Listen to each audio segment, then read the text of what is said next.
Adolfo Alvarado Belloso, otra vez en el programa conversatorio virtual sobre temas procesales, que la maestría en Derecho Procesal de la Universidad Nacional de Rosario hace en extensión universitaria, junto con la Academia Argentina de Derecho Procesal. En el día de hoy, nuestro invitado es Fermín Canteros, abogado argentino, pero radicado de toda la vida en Ciudad del Este, Paraguay, magíster de la carrera, docente de la carrera, un colaborador permanente en dirección de tesis y evaluación de tesis, a quien he invitado hoy para que, a pesar de su juventud, nos hable de cómo llegó él a hacer un precioso libro, que es este, que se llama Estructura Básica de los discursos garantistas y activistas del derecho procesal. Quiero que él me cuente cómo lo hizo. Yo voy a contar en algún momento cuál fue mi participación en este libro. Y luego vamos a meternos un rato, como siempre, una charla informal, espero que no pautada, entre amigos, ligeramente desorganizada, como son nuestras conversaciones, para que hablemos de un tema que es candente y que muestra la grieta, una de las tantas grietas que nos dividen en el país, en este caso en América Latina, entre jueces y procesalistas. Hola Fermín, bienvenido al programa, te recibo con todo afecto y te pido que me cuentes, empezando por qué fue este libro, cómo nació este libro que acabo de mostrar. Hola maestro, buenas tardes. La verdad para mí es un placer tener esta posibilidad de que charlemos un rato sobre este pequeño trabajo que nació casi por accidente, ¿no? Hace una década había terminado la carrera, apenas egresado de la carrera. Empecé la maestría en Derecho Procesal en la Universidad Nacional de Rosario, en Argentina, y ya se hablaba bastante de... Perdón, ¿eso fue hace 10 años atrás? 10 años atrás, ya pasó el tiempo. Pasó el tiempo. Yo me terminé la carrera en el año 2010 y antes de terminar la carrera, me acuerdo hasta el día de hoy, yo siempre veía los videos, sus videos en YouTube, ¿no? Era un inquieto y siempre miraba los videos y me llamaban demasiado la atención los razonamientos, la forma de pensar, la enseñanza tan racionalista del derecho procesal. Y yo vivía en Ciudad del Este y me enteré que en Puerto Iguazú, acá en la frontera del lado argentino, la Universidad Católica de Santa Fe, con la por aquel entonces decana Zuli Degano, no sé si se acordará de ella, Claro. organizaban unas jornadas de actualización en derecho procesal y hacían una en Puerto Iguazú. Y cuando veo el flyer decía Adolfo Alvarado Belloso. Y yo digo, no puede ser. No puede ser. Yo había pensado, la verdad, había pensado que ya estaba muerto, no sabía que estaba vivo, porque siempre veía los videos y decía, wow, y Palacio había muerto en 2006, así que yo no pensé que estaba vivo. Y cuando Lo que veo el ahorita flyer, los muertos gozaban de buena salud. claro, como dice, hierba mala nunca muere, dice el dicho. No, espero que no sea aplicable ahora, ¿no? Y digo, mire, no puede ser, va a estar, que yo lo veo en los videos todo el tiempo. Entonces la llamo una amiga que tenía una camarita, una de esas viejas camaritas que venía antes, que era como un cilindro, y la llamo y le digo, necesito tu cámara, necesito filmar algo muy importante. Entonces dice, bueno, tomá, agarra y me da la camarita. Y me acuerdo que era un día jueves, y yo me voy, cruzo la frontera, cruzo a Brasil, cruzo a Argentina, y la conferencia era en un hotel, y era a las 4 de la tarde y yo a la 1 ya estaba ahí, ¿no? Pedí para entrar, pedí que me dejen para ver dónde estaban las instalaciones, a los efectos de ver enchufe, etcétera, y por las dudas ya fui e instalé todo. No sabía si me iban a permitir filmar, pero yo ya tenía todo instalado 2 horas antes que empiece. Y me acuerdo que llegó el horario, se abrieron las puertas, unas puertas del costado, y empezó a entrar mucha gente y todos rodeando a una cabeza blanca, ¿no? Y, y ahí lo veo entrar. Y veo que se sienta con la gente que lo rodeaba. Y digo, bueno, ahora tengo que ir y pedir que me dejen firmar. Entonces voy, y ahí le digo, cuando ubico un espacio, maestro, me presento, soy Fermín Cantero de Ciudad del Este, ¿puedo filmarlo? Y me dice, sí, no hay problema, cosa que no sabía si me iban a permitir, así que emocionado empecé a filmar. Para mi desgracia, la cámara solamente soportaba 20 minutos y la charla fue como de 1 hora, así que filmé unos 20 minutos y el resto en audio. Bueno, y me acuerdo que en ese momento, charlando, usted me hizo la amable invitación para participar en la maestría, así que, y eso eran 3 meses antes de recibirme. Luego me recibí, rendí las últimas materias y fui a la maestría 2 semanas después de recibirme. Y en la maestría me pasó algo Oye Fermín, yo no te hice una invitación, yo te recluté, que es una cosa distinta, ¿no? bueno, Quiero que sepas, yo recluto a mis alumnos, ¿eh? yo no quería decirlo, pero Los miro, tan sí, yo generoso que me dio sentiste media vez. reclutado, no ofrecido, dale.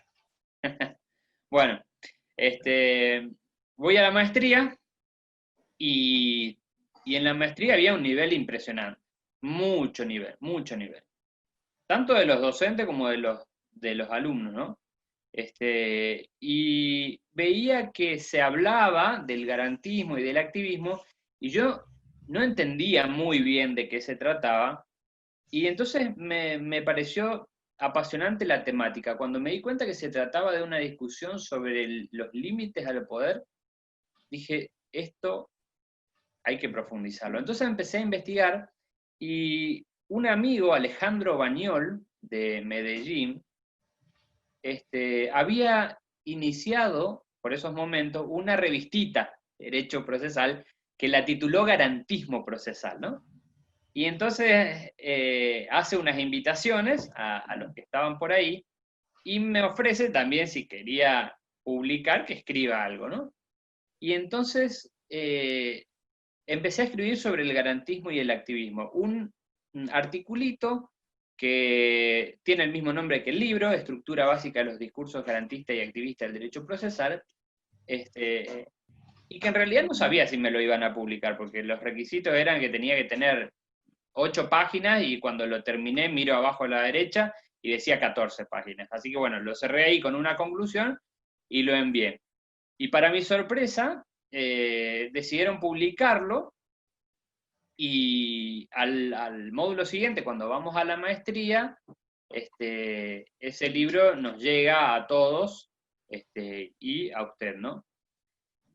Bueno, pasó el tiempo, vuelvo a mi ciudad, y un día recibo un correo electrónico de 3 renglones, que lo tengo impreso, en el que decía que había leído el artículo y que le había gustado, que tenía claridad docente, me acuerdo perfectamente las palabras, y que si me animaba a trabajar un poco más en el libro, profundizar las ideas, sistematizarlo un poco, complementarlo con alguna bibliografía, etc., me lo iba a publicar.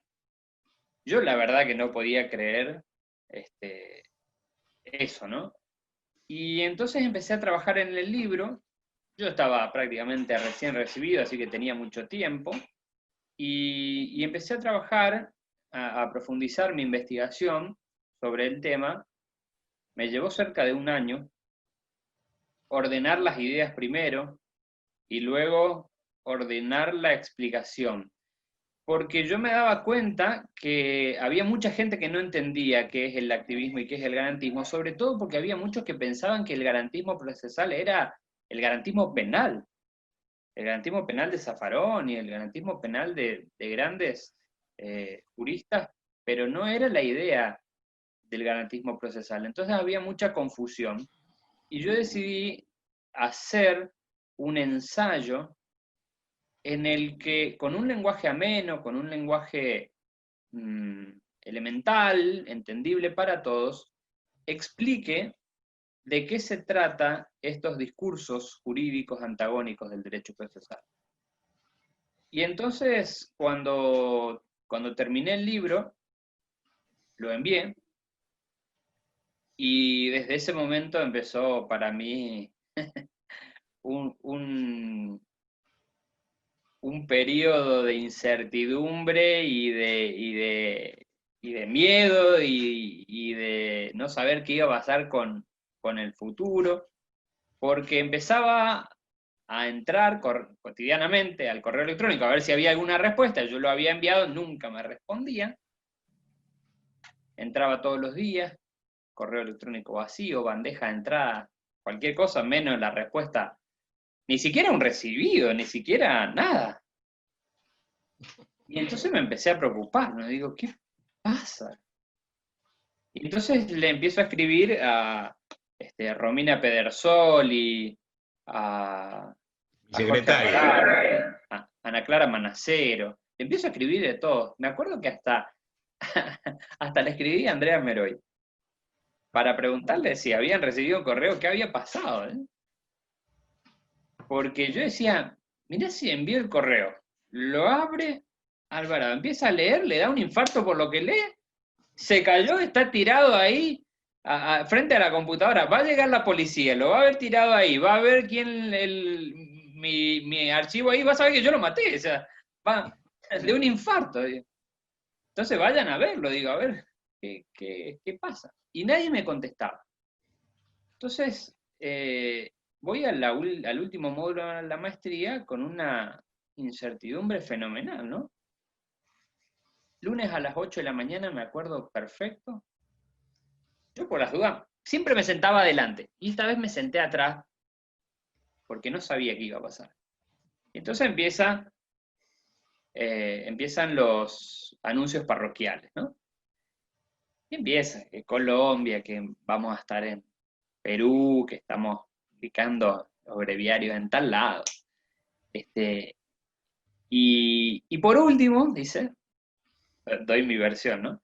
Hace un tiempo, empieza a decir usted, hace un tiempo conocí a una persona, y empieza a hablar, y yo estaba atrás al final, y me pongo así, digo, pucha, qué parecido con lo que me pasó a mí, digo, ¿no? Y empiezo a escuchar, y de pronto dice, y es de esta suerte que tengo en mis manos, y hace así, ¿no? El primer ejemplar del primer libro. De la primera edición del primer libro, era el primer ejemplar de la primera edición del primer libro de Fermín Cantero. Y ahí te desmayaste. Ahí me quedé helado. Te desmayaste, te caíste al piso. No lo podía creer. Toda la ansiedad que venías cargando, el estrés ese, lo alargaste Sí, ahí, ¿no? totalmente. Porque te hice pasar al frente y demoraste como 10 minutos en llegar allí, ¿no? Sí. No quería pasar, ¿eh? Varios mortales. No, además que yo nunca había estado en un auditorio grande, nada, me pusieron un micrófono ahí y yo emocionado con ver el libro, veía mi nombre, no lo podía creer. Así que no pude hablar mucho. Y Bueno, después ese libro, la verdad, yo le había dicho a la gente que no te dijera nada para que fuera una sorpresa esto en el momento del módulo que estás contando. Ese librito tuvo un gran éxito editorial, se editó en la Argentina por Editorial Juris, y después se repitió en Colombia, se repitió en el Perú, se repitió en varios lugares ese libro. También lo hicimos en el Paraguay, en la colección que hicimos con la ley paraguaya, ¿no? O sea, una gran repercusión ese libro. Además tiene algunas anécdotas muy bien contadas y muy decidoras, ¿no? De qué es una cosa y qué es la otra. Así que quiero que me cuentes qué dice el libro, porque eso que es muy decidor, quiero que la gente lo entienda. bueno, ¿Cómo descubriste la diferencia de garantismo y activismo?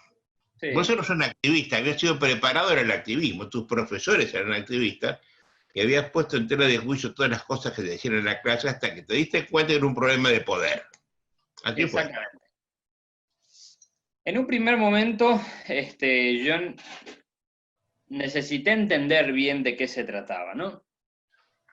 Y cuando lo entendí, me di cuenta que hacía falta explicarlo de una manera que sea entendible a una discusión que, si uno lo toma muy a la ligera, parece algo sencillo, ¿no? Pero que en realidad envuelve una serie de cuestiones. Todo va a desembocar finalmente en algunas discrepancias elementales, el concepto de lo que es imparcialidad. El garantismo va a querer una imparcialidad que no solo sea volitiva, no solo que el juez no tenga interés en quién gane y quién pierda el pleito, sino además una imparcialidad funcional, que el juez no actúe como actúan las partes. Y una discusión que en definitiva va a terminar en el Estado de Derecho.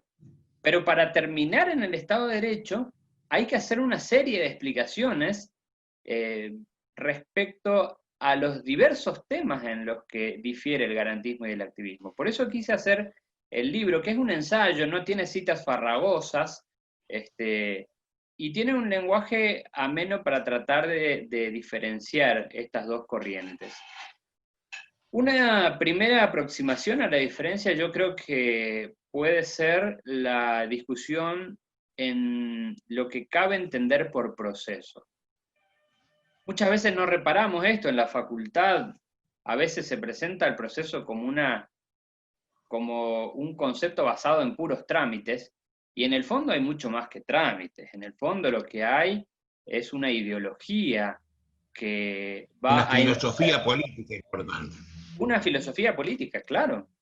Porque en definitiva lo que hay es poder. Los jueces manejan poder, y mucho poder, es parte del poder judicial.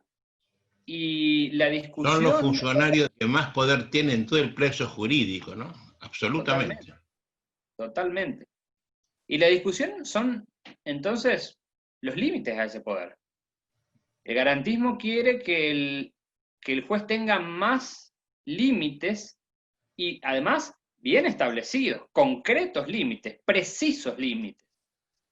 Y el activismo judicial quiere menos límites porque entiende que menos límites le permitirá llegar de una manera más fácil y más rápida a lo que entiende el juez que será justicia en el caso concreto. Entonces la diferencia esencial va a partir de la conceptualización, de la disímil consideración del proceso.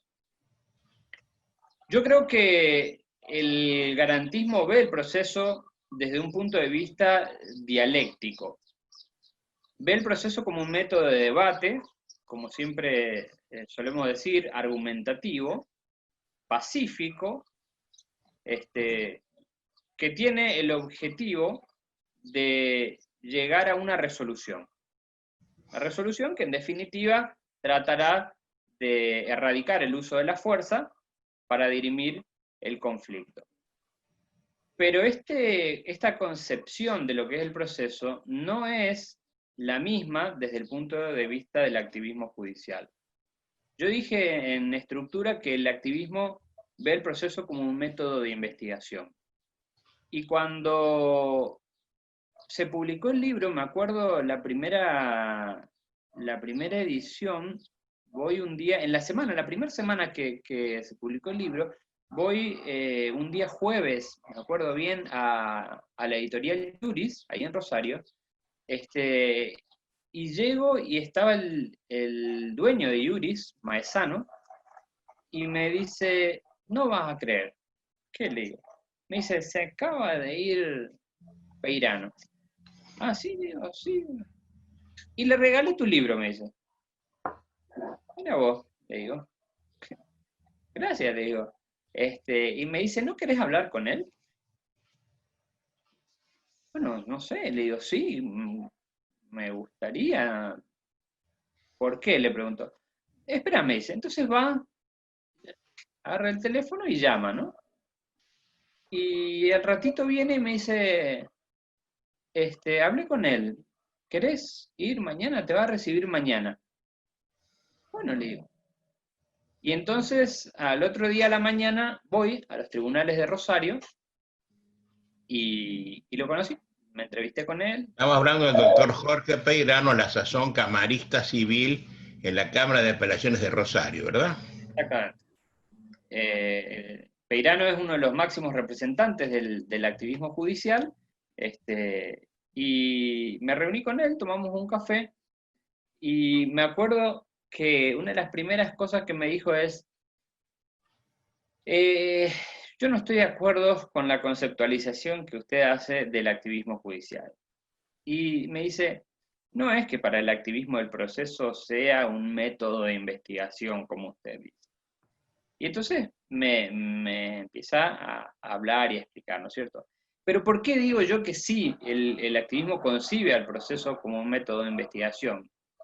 Porque tal vez no todos los que se enrolan dentro de la corriente activista afirmen lo mismo, y que hay grados de activismo judicial, pero aun cuando uno diga, bueno, yo no creo que el proceso sea método de investigación, como señala Peirano, luego uno ve que hay determinadas instituciones o determinadas nuevas figuras creadas por este activismo judicial que es creador porque señalan que la idea es actualizar un derecho que está rezagado en el tiempo, instituciones como, o figuras nuevas que pretenden instalar como, por ejemplo, las cargas probatorias dinámicas. Entonces, ¿por qué digo que sí es un método de investigación?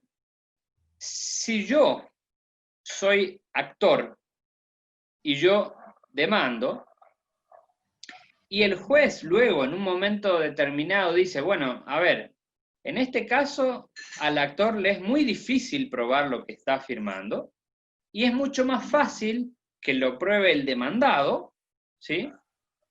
Entonces, porque es importante la verdad para llegar a la justicia, entonces invierto la carga de la prueba.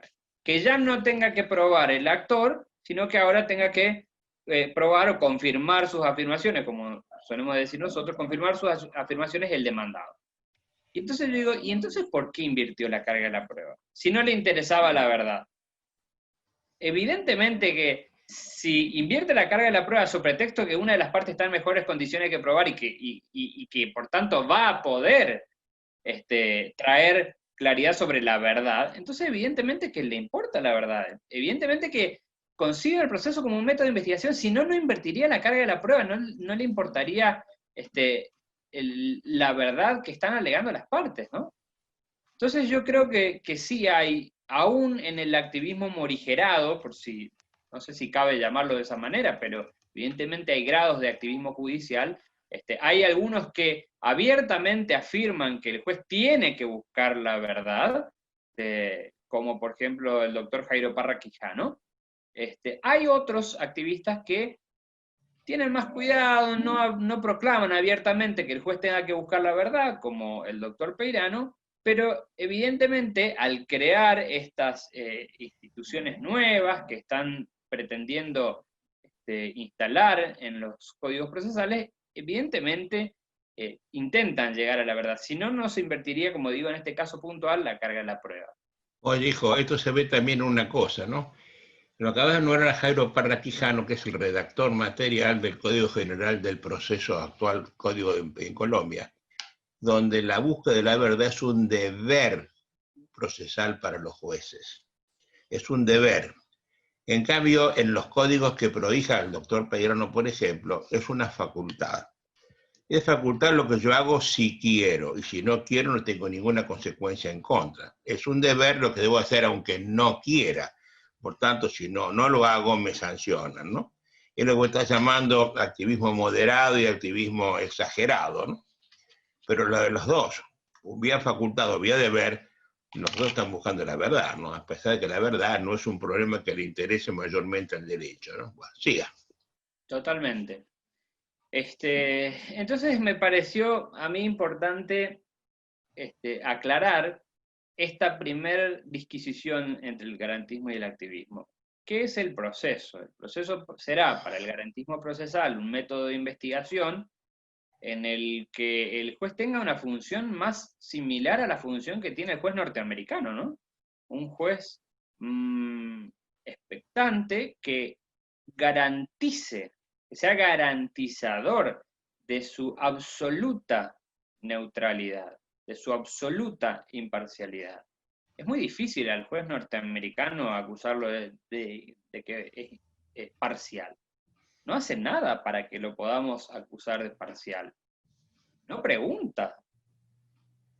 Y en un juicio oral, por ejemplo, en mi país, no sé cómo será en otros países, pero en el mío, por ejemplo, mi Código Procesal Penal tiene un artículo 172 que es muy cortito y que solamente dice el juez, el tribunal y el Ministerio Público, el juez, el tribunal y el Ministerio Público buscarán la verdad, dice. Y luego, más adelante, en la regulación ya de lo que es el juicio oral y público, otro artículo que le permite al tribunal hacer preguntas, ¿no? Y esto es diametralmente opuesto a lo que pasa en el sistema norteamericano. ¿Cómo puede ser que una... Con lo cual, a ver, una cosa al margen, ¿no? Paraguay se enorgullece diciendo que tiene un sistema procesal penal acusatorio, y esa norma demuestra absolutamente que no lo es. Por tanto, se dice que es acusatorio, pero en el fondo es un inquisitivismo vulgar, igual que el de la Santa Inquisición, ¿no? Para nada, yo no puedo entender cómo hay gente que afirma que tenemos un código procesal acusatorio. Y luego dicen, bueno, es un acusatorio mitigado. Yo digo, ¿me están tomando el pelo? ¿Cómo es un acusatorio mitigado? ¿Cómo? No puede ser, o sea, o es acusatorio o no es acusatorio, no puede ser acusatorio mitigado. Además, si tenés un artículo que te dice, juez buscará la verdad, ¿qué acusatorio? ¿Dónde le podemos llamar acusatorio?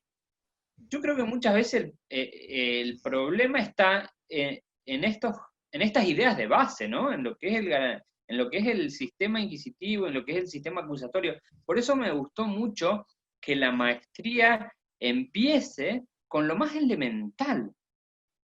Esa maestría, que siempre la aconsejo, empieza desde lo más básico que uno se puede imaginar y empieza con los sistemas procesales y con una, yo diría, una preciosa reseña histórica del origen de los sistemas procesales para entender lo actual, porque si eso no se hace, no se entiende exactamente dónde estamos parados y con qué clase de códigos estamos, ¿no?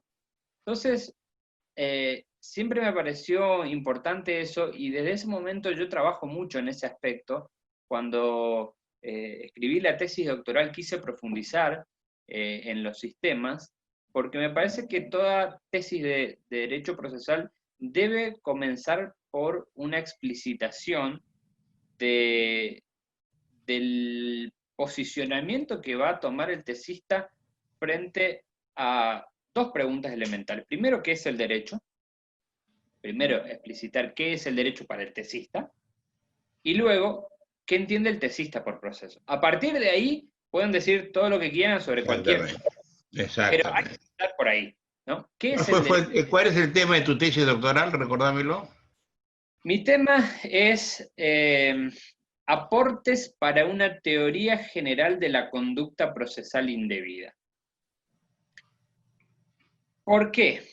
Porque cuando me tocó en suerte escribir estructura, me di cuenta, pero no lo puse en el libro, que el problema de los límites al juez se había también trasladado a un problema de autoridad que se proyecta en la actuación concreta de los abogados.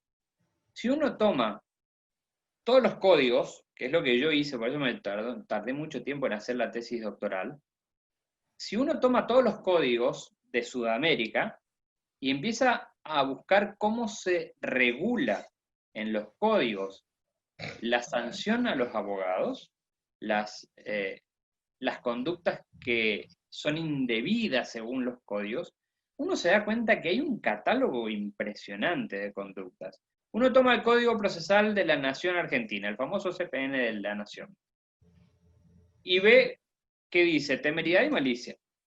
Uno toma el código paraguayo y dice mala fe y abuso de derechos procesales. Uno toma otro código y dice estafa procesal. Otro código dice fraude procesal. Entonces, ¿qué es todo esto? ¿Qué es la temeridad, la malicia, el abuso de derechos, el fraude procesal, la estafa procesal? ¿Qué es todo esto? ¿Por qué este inmenso catálogo? ¿Acaso no estamos penalizando el derecho procesal? ¿Qué es lo que estamos castigando? ¿Cuál es la conducta que estamos castigando? ¿Acaso no lo estamos haciendo cada vez menos libertario? ¿Acaso no lo estamos convirtiendo en un proceso cada vez más autoritario? ¿Y por qué hay tantas formas de actuar mal como para que tengamos tanto catálogo punitivo? Entonces yo quise tomar todo esto y ver qué es lo que hay, ver cuál es el fenómeno que se está regulando con esto, que es algo que me pareció maravilloso de la maestría, ¿no? No ver las normas, sino ver el trasfondo, ver el fenómeno que estamos regulando y luego ver en los códigos procesales de cada país cómo se regula el tema, ¿no? Pero entender el fenómeno. Eso es algo que aprendí de la maestría y que me pareció espectacular, y creo que desde ahí hay que empezar a tomar los temas de otra manera. Por eso quise ver cuál es la conducta que estamos sancionando y luego ver por qué estamos utilizando tantas figuras procesales para castigar. Y entonces me di cuenta que muchas veces, en el fondo, lo que estamos sancionando es lo mismo. Muchas veces. A ver, ¿y por qué digo esto? Porque cada vez vemos que se están queriendo implementar nuevas figuras como si faltara regular algo. Y en realidad ya está regulado. Cuando hoy en Argentina vemos que una parte del activismo judicial está pregonando insistentemente que debemos establecer en los códigos procesales la figura del abuso procesal. Yo digo, ¿y qué es lo que vamos a sancionar? Y uno tiene como respuesta siempre, le dicen, bueno, sancionamos conductas desviadas. Ah, sí, digo yo, ¿y qué es lo desviado? ¿Desviado de qué? Y dice, desviado de los fines. Sancionamos la conducta que están desviadas de los fines. Y entonces yo digo, pero entonces acá hay una proposición antimemática. Una proposición antimemática es aquello que no te están diciendo. Cuando alguien te dice algo y hay algo que no te está diciendo, eso es una proposición antimemática. Entonces yo digo, bueno, me van a sancionar a mi abogado porque hago determinadas conductas contrarias a los fines para los cuales fue prevista la conducta. Y entonces un día me van a sancionar, me van a decir, bueno, lo que usted está haciendo es contrario a los fines del proceso. Y yo le voy a preguntar, ¿cuáles son los fines del proceso? Y ahí usted me va a decir, buscar la verdad, me va a decir, hacer justicia, etc. Entonces, con el abuso de derecho lo que se quiere hacer es sancionar conductas contrarias a los fines del proceso. Pero no dice quien lo propone cuáles son los fines del proceso. Ahí está lo que está oculto, lo que no nos están diciendo.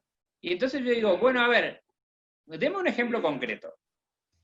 Y le responden, bueno, que usted apele, que usted recurra a una resolución, no con el fin de intentar obtener la revocación del fallo, sino con la intención de dilatar el proceso. Eso sería un abuso procesal, un abuso del derecho procesal. Y yo digo, bueno, a ver, ¿y usted me quiere sancionar por eso? Ok, pero ¿es necesario eso? Porque si uno toma el Código Procesal argentino, uno ve que está la figura de la malicia. Y la malicia sirve para eso, para sancionar eso, sancionar las conductas dilatorias. Entonces, no necesita crear una nueva figura que sea el abuso del proceso. Por lo que usted nos está diciendo cuando dice que quiere instalar esa figura es cuál es el fin que usted le reconoce a determinado acto, ¿no? Entonces, a partir de ahora, si yo no digo la verdad, me van a sancionar por abuso del proceso porque los fines del proceso era llegar a la verdad. Entonces, ahí me parece una concepción ideológica que está oculta y que termina siendo perversa, ¿no? A mí me preguntan, Oye Fermín, todos los códigos procesales penales del continente dicen que los procesos tienen por objeto la búsqueda de la verdad. Es más, los códigos procesales civiles que están en el Código General del Proceso de Colombia, el del Perú actual, el Código de la Nación Argentina, están hablando de que los jueces tienen todas las facultades habidas y por haber para poder buscar la verdad material del caso, etcétera, ¿no? Es decir, todos, en el fondo, son métodos de investigación que vienen nada menos que del proceso inquisitorial de la Santa Inquisición, de la orden dominica a los judíos conversos que volvieron al judaísmo. Pero nadie lo dice. Lo que me estás diciendo vos, ¿no? Los mantienen ocultos, son fines, a pesar de que están explicitados en la norma. Los procesalistas no aumentan la norma, siguen hablando del tema, de las finalidades, pero no dicen que son esas que están puestas precisamente en la ley. Lo que es, como vos decís, perverso, ¿no? En el fondo, hemos hecho una discusión sobre un problema filosófico que no es jurídico.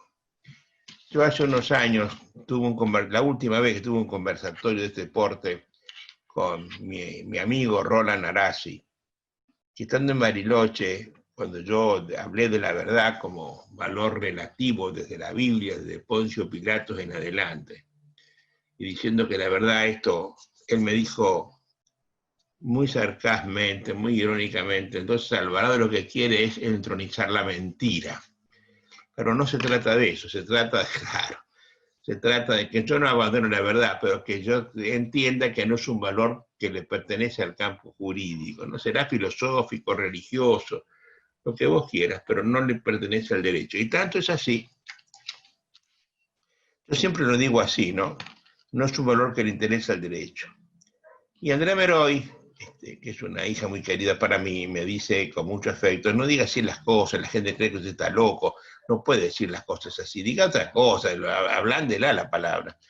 Pero si yo no lo digo así, no golpeo a la gente, que es lo que trato de hacer para desestabilizar un pensamiento que está entronizado hace 500 años. Pero es muy simple esto de entender, ¿no? Y vos lo vas a comprender rápidamente. Si la verdad es la verdad con mayúscula, si la verdad correspondencia aristotélica, que es la que me quiere mostrar siempre, es un valor que le interesa al derecho, es el máximo de los valores, porque todo tiende hacia eso. Si el objeto del proceso es buscar la verdad, con mayúscula, ese es el valor jurídico más importante. Por tanto, si es así, en lo procesal, todos los institutos procesales tendrían que mirar el máximo valor que es la justicia. Y no es así. Si yo pregunto, ¿qué tiene que ver con la verdad como valor del derecho y la absolución por la duda? Es incompatible. ¿Y qué tiene que ver con la verdad? El sobreseimiento por vencimiento del plazo de instrucción, y la caducidad de instancia, la prescripción liberatoria, el principio de congruencia, la regla no reformatium peius, y la cosa jugada material, que se dice blanco lo que es negro y sigue siendo blanco para todo el mundo. Pero además, ¿qué tiene que ver la carga de la prueba? Que son reglas precisamente para esto, ¿no? Pero lo que nada advierte en esto es que en lo civil, la mitad de los pleitos son ejecutivos. Y en el pleito ejecutivo de todos nuestros países, de todos, está prohibida expresamente la búsqueda de la verdad. Cuando vos revés el elenco de las excepciones admisibles en el juicio ejecutivo, está la de la inadmisibilidad de título referida solo a lo puramente externo, al papelito, no a lo interno, no a la causa obligacional. Por tanto, si yo le digo un cheque, por ejemplo, en pago de una deuda de juego o en pago de un ejercicio de la prostitución y me lo ejecutan, tengo que pagarlo y después repetir por falta de causa. Lo que parece entonces claro que al derecho procesal le interesa más el tránsito del dinero que la búsqueda de la verdad. Entonces, en definitiva, si todo esto va en contra de la verdad, y en lo penal indubio pro reo por manda constitucional, y por extensión indubio pro operario en derecho del trabajo, indubio pro minoribus, ¿de qué estamos hablando? ¿No? Y sin embargo siguen hablando con estas cosas que me estás diciendo permanentemente. Es el trasfondo de la cuestión. Y cuando vos lo decís a eso, Te toman el pelo, la verdad quieren hacer la mentira, ¿no? No neutralizarla. Y lo que pasa es que la gente no está preparada por una frase de este tipo, ¿no? Vos sabés cuánto les cuesta a la gente entender el problema de fondo, que no es jurídico, es filosófico, es político. Vos acabas de decirlo, y en el fondo hay una ideología político-filosófica detrás, ¿no? Perdóname la interrupción, seguimos con lo tuyo. No, no, está Volvamos, por bien. favor, porque llegamos, quiero terminar esto, me quedan un ratito más. Explicarme las diferencias entre activismo y garantismo lo más didácticamente posible. Bueno, la primera, como dije, la primera diferencia en torno a lo que es el proceso y luego los límites del juez. El garantismo quiere que el juez tenga límites más precisos, que el juez sea el juez que proyecta la Constitución, en definitiva. Es tan sencillo como eso, ¿no? El juez que proyecta la Constitución. Una Constitución que tiene por fin limitar el poder. Las constituciones nacen como un límite al poder. Y hoy vemos que una porción de la doctrina procesal reclama menos límites al poder. Y en definitiva, esa función del juez es lo que va a diferenciar al garantismo procesal del activismo judicial. Yo creo que hay un activismo que es procesal y hay otro activismo que es constitucional. El activismo constitucional se denomina neoconstitucionalismo y el activismo procesal se denomina activismo judicial a secas, ¿no? Yo creo que son dos formas de activismo. Hay unos que dicen, bueno, el objeto del proceso es buscar la verdad, y otros dicen, el objeto del proceso no es buscar la verdad, pero el juez sí debe tener un rol activo, no en la búsqueda de la verdad, sino en la adecuación del derecho, en la actualización del derecho. Entonces el juez tiene que estar constantemente teniendo una jurisprudencia de necesidades. Ahí hay otra gran diferencia entre el garantismo y el activismo. Según el activismo, la acusación que hace es, bueno, ustedes los garantistas quieren una jurisprudencia de conceptos. Una jurisprudencia que lo que haga sea repetir los conceptos que siempre están operando en el derecho, ¿no? ¿Qué es la jurisprudencia como la conocemos? La reiteración constante, homogénea de los criterios aplicativos de la ley, ¿no? Y dice el activismo judicial, nosotros no queremos esa jurisprudencia de concepto, nosotros queremos una jurisprudencia de necesidades, una jurisprudencia de un juez que vea las necesidades del pueblo y que responda a esas necesidades con fallos nuevos, con fallos creativos, con fallos que tengan por objeto actualizar este derecho que está anquilosado. Entonces, lo que quiere este activismo judicial creador, por diferenciarlo del activismo judicial que busca la verdad, quiere que el juez sea un sujeto activo desde ese punto de vista, un sujeto activo desde la creación del derecho. Quieren, en definitiva, que el derecho pueda ser creado por el juez, que sea una suerte de legislador secundario. Y de esa forma se propone que se creen nuevas figuras. Y este es el activismo, creo, del doctor Peirano, que ha creado una serie de nuevas figuras. Y ha destruido el derecho procesal, ¿no? Sí, lo ha desnaturalizado. Ese procesalista que ha destruido el objeto de su ciencia. Sí, y a mí, yo lo veo con preocupación porque veo que, por ejemplo, por poner un solo ejemplo, ¿no? Hablan de el principio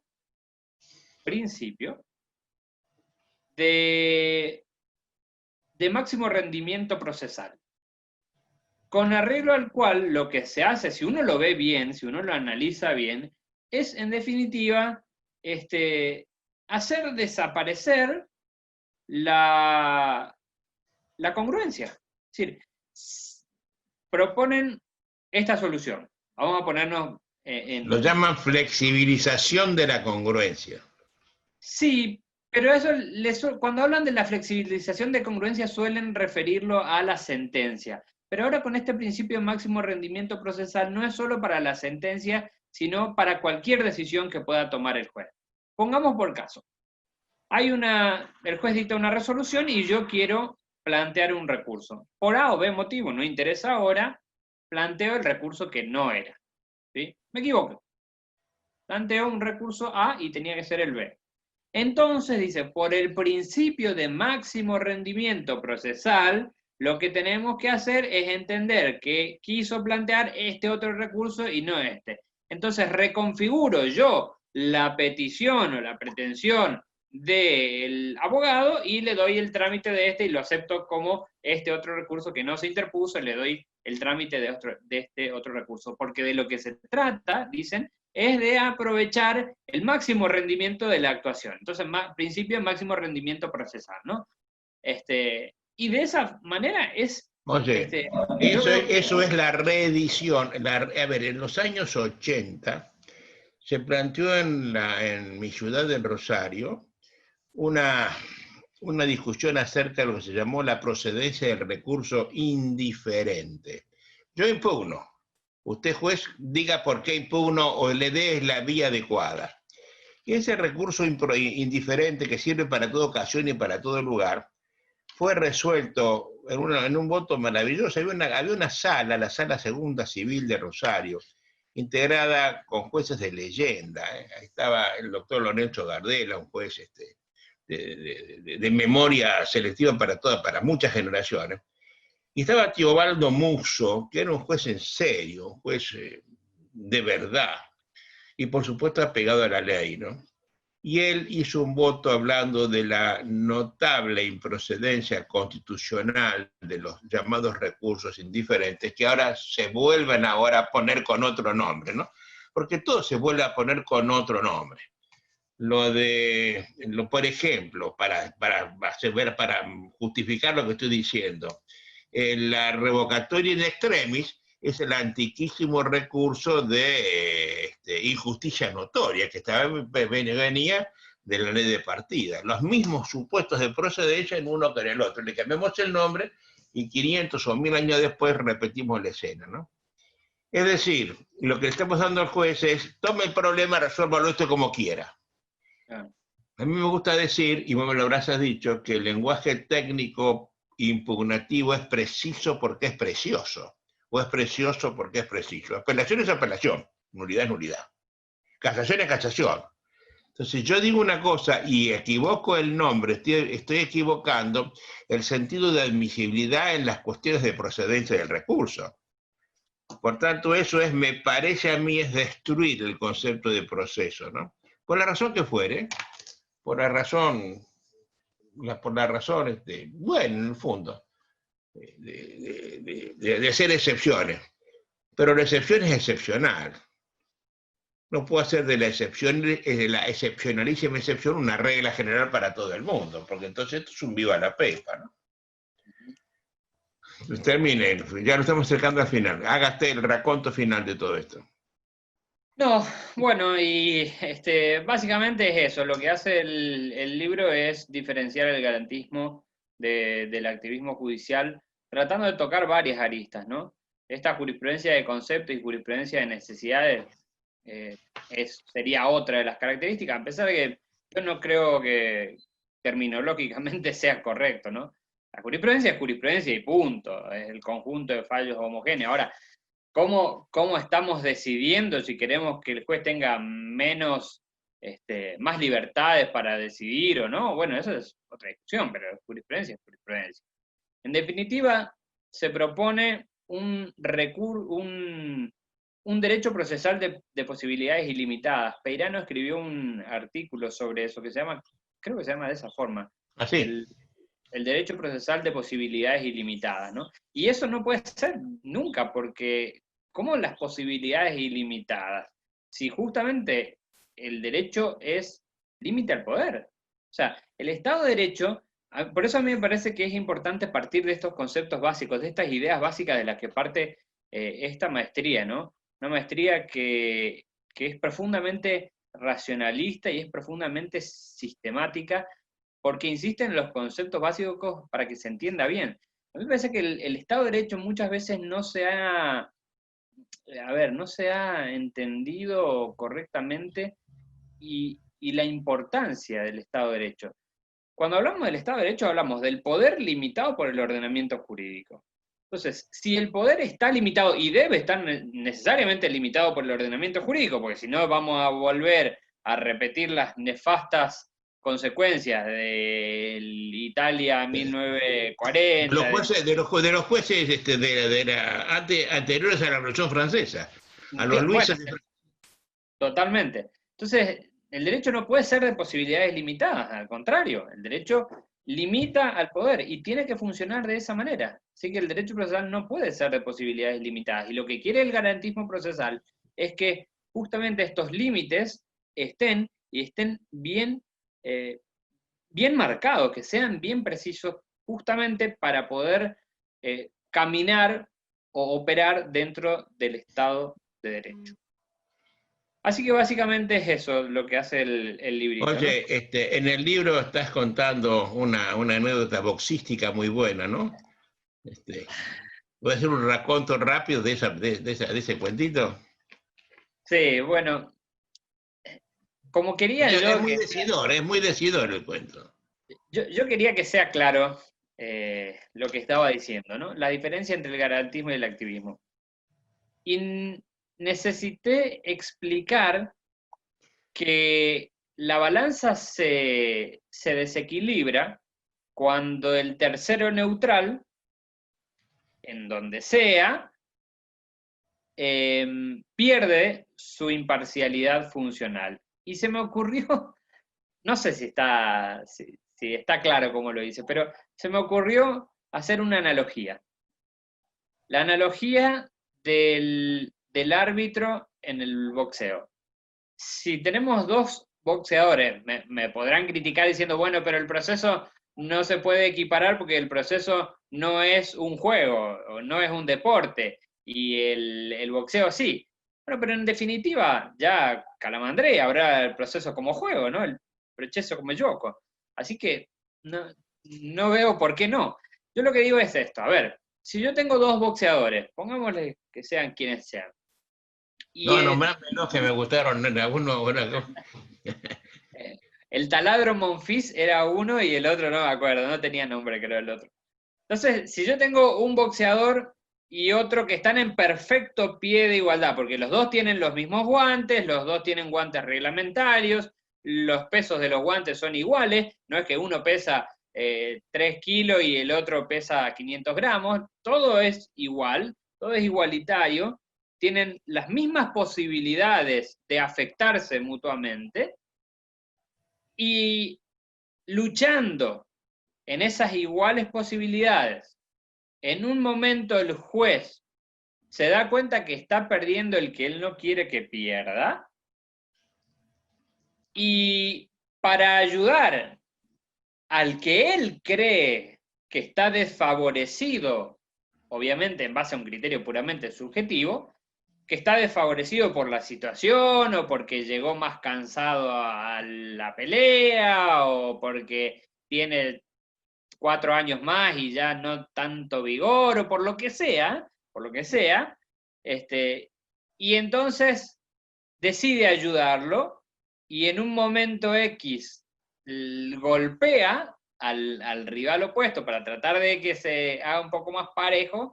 Entonces, eso es lo que yo creo que pasa con el juez activista. El juez activista se mete en el proceso y golpea a alguna de las partes cuando ordena medidas para mejor proveer, o cuando invierte la carga de la prueba, o cuando reconfigura un proceso. Alguno golpea y alguno daña. Para beneficiar al otro, para beneficiar al otro. Para beneficiar al otro, obviamente. Alguno golpea y otro es golpeado. Entonces, evidentemente uno se beneficia y otro se perjudica. Entonces, eso es lo que yo creo que pasa con el activismo judicial al meterse en el proceso, al intervenir en el proceso y desequilibrar este combate que tiene que ser entre iguales. En definitiva, lo que veo es eso. Y de algún modo me recuerda a la relación al re, ¿no? A la exposición de motivos del Código Procesal Civil Italiano de 1940, pero con una gran diferencia que yo creo que no se advirtió bien. Si uno ve atentamente, si uno lee la relación al re, que yo me la leí 1000 veces porque me parece tan importante, hay un punto, creo que es el punto 9, que se titula El juez y la ley. en las relaciones. Y dice, en las relaciones dice, que el juez... A ver, la relación al rey, la exposición de motivos del Código Procesal Civil del año 40 italiano, de notable influencia en la Argentina y en otros países. Continúe. Exactamente, la exposición de motivos del Código Procesal Civil italiano. Relación al rey es relación al rey, ¿no?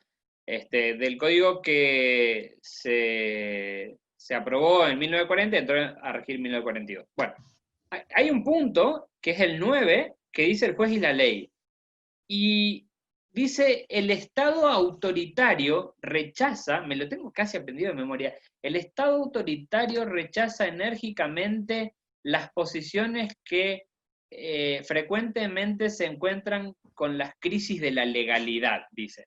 El Estado autoritario rechaza fervientemente al juez creador del derecho. El juez no está para eso, ¿no?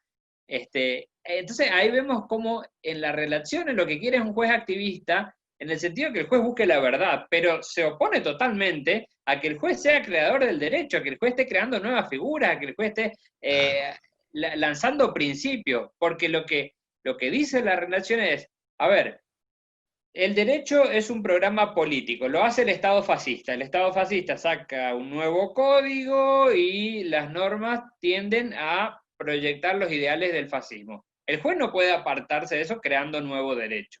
Entonces, el juez tiene, dice la relación, el juez tiene que respetar la ley. El juez no puede ser creador del derecho, lo que sí puede hacer es buscar la verdad, y le da poderes obviamente para buscar la verdad.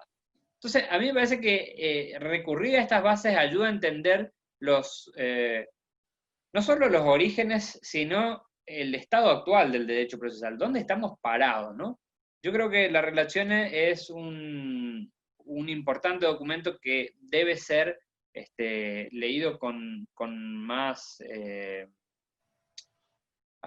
con más cotidianeidad. En la maestría, acá hay una maestría en Ciudad del Este, una maestría en Derecho Procesal, y yo las relaciones la hago leer obligatoriamente. Es un poco larga, pero es muy interesante, ¿no? Ayuda a entender mucho este posicionamiento ideológico que hay detrás de los códigos, porque en definitiva lo que hay detrás de los códigos, como bien señalaba ya Franco Cipriani, es una ideología, ¿no?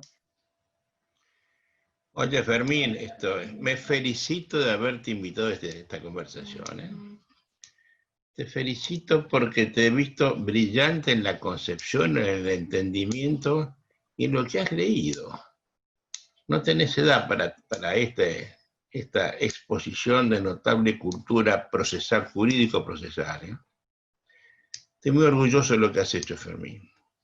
Gracias, maestro. Además, muy contento porque aprendí hace muchos años que un docente de cualquier asignatura es docente hasta que un discípulo lo supera.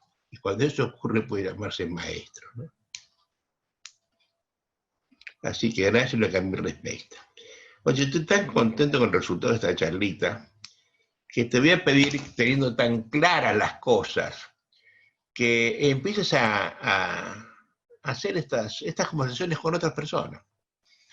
Te voy a pedir, por ejemplo, que apenas puedas, tengas una conversación, un conversatorio abierto al efecto con Eugenia Ariano Deo, que es profesora titular en la Universidad de San Marcos, en Lima, Perú, que es una mujer que tiene profundo conocimiento de lo que acabas de decir de la relación al rey, y que lo ha traducido a Franco Cipriani en todas estas cosas que vos estás contando, ¿no? Así que te hago esa encomienda para que lo antes que puedas le hagas una entrevista que voy a publicar la teoría de este conversatorio. Y de aquí en más te voy a dar la tarea, no sé si alegre, pero entretenida tarea de hacer algunas entrevistas de este tipo. Fermín, gracias de veras y un fuerte abrazo. Y hasta Gracias, siempre, maestro. Gracias, maestro, por todo. Siempre le doy las gracias, y en esta oportunidad más, por todo lo que me ha dado y por el crecimiento intelectual que me ha ayudado a obtener. Yo creo que si no me hubieran abierto la cabeza y si no me hubieran dicho aquella frase tan importante, repensemos el derecho, no hubiera llegado a todo esto. Así que muchísimas gracias y por supuesto que vamos a hacer lo de Eugenia. Abrazo grande desde Ciudad del Este. Gracias, querido. Un fuerte abrazo, ¿eh? Hasta siempre, ¿eh? Abrazo, Gracias.